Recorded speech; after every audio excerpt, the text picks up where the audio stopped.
Savitri, phone ಕೊಡು.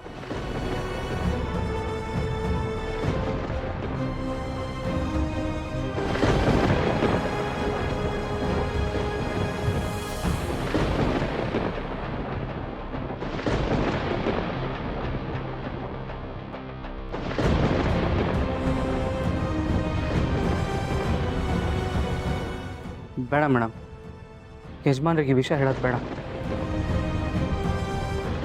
ಏನ್ ಹೇಳ್ತಿದ್ಯಾ ಸುಬ್ಬು? ಇಷ್ಟೆಲ್ಲ ಆದ್ಮೇಲೆ ಸುಮ್ಮನೆ ಅಂತ ಹೇಳ್ತಿದ್ಯಾ? ಇವಳು ಎಂತ ವಿಶೇಷ ಅಂತ ಅಪ್ಪಂಗೆ ಗೊತ್ತಾಗ್ಬೇಕು ಸುಬ್ಬು. ಅಜ್ಜಿ ಪ್ರಾಣ ತೆಗಿಯಕ್ ಹೋಗಿದ್ಲು ಸುಬ್ಬು ಇವಳು.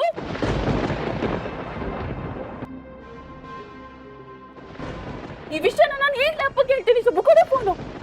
ಬೇಡ ಮೇಡಮ್, ಯಜಮಾನ್ರಿಗೆ ವಿಷಯ ಹೇಳಬೇಕು ಅಂದರೆ ನಾವು ಸರಿಯಾದ ಸಾಕ್ಷಿ ಇಟ್ಕೊಂಡು ಹೇಳಬೇಕು. ಸಾವಿತ್ರಿ ನಿಮ್ಮ ಜೊತೆ ಫೋನಲ್ಲಿ ಮಾತಾಡಿದ್ದು ಕೇಳಿ ಬಂದೆ, ಸರಿಯಾದ ಸಮಯಕ್ಕೆ ಬಂದೆ ಅಂತ ಅನಿಸ್ತಾ ಇದೆ ಇವಾಗ. ಮೇಡಮ್, ನಾವು ಇವಳ ಬಗ್ಗೆ ಯಜಮಾನ್ರಿಗೆ ಹೇಳಬೇಕಂದ್ರೆ ಅದನ್ನು ಸಾಬೀತು ಮಾಡಬೇಕು ಮೇಡಮ್.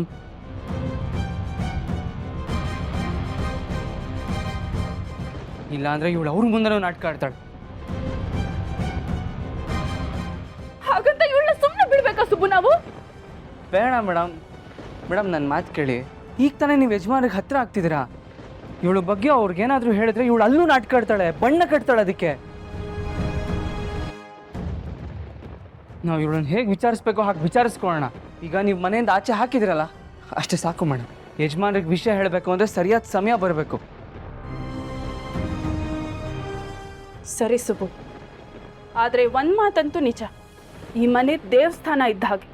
ಇಂಥ ರಾಕ್ಷಸಿ ಈ ಮನೆಯಲ್ಲಿ ಯಾವುದೇ ಕಾರಣಕ್ಕೂ ಇರಬಾರದು.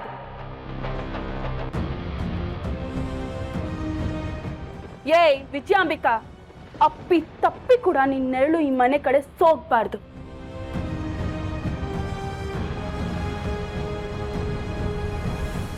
ನಿನ್ ಪ್ರಾಣ ನಿನಗೆ ಭಿಕ್ಷೆ ಕೊಡ್ತಾ ಇದ್ದೀನಿ.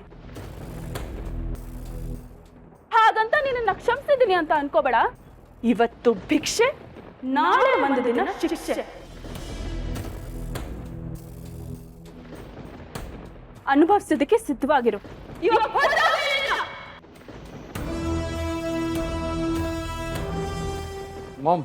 ರೀ, ಬನ್ನಿ ಒಳಕ್ಕೆ.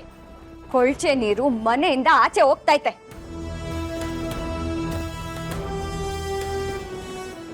ಅದನ್ನ ತಡಿಯಕ್ ಹೋಗಿ ನೀವ್ ಕೊಚ್ಕೊಂಡು ಹೋಗ್ಬೇಡಿ.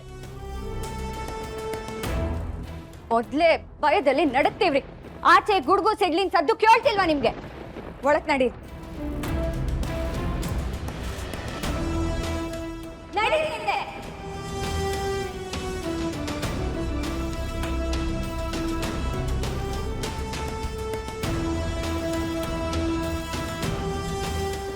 ಮತ್ತೆ ಮತ್ತೆ ಹೇಳ್ತಿದ್ದೀನಿ, ಇನ್ ಯಾವತ್ತು ಈ ಮನೆ ಕಡೆ ತಲೆನೂ ಹಾಕ್ಬಾರ್ದು.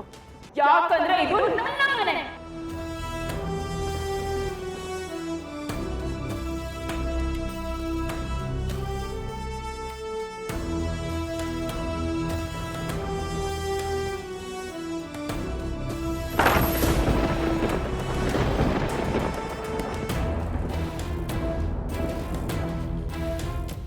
ಯಾವತ್ತಿದ್ರು ಈ ಮನೆಗೆ ಮಹಾರಾಣಿ ನಾನೇ.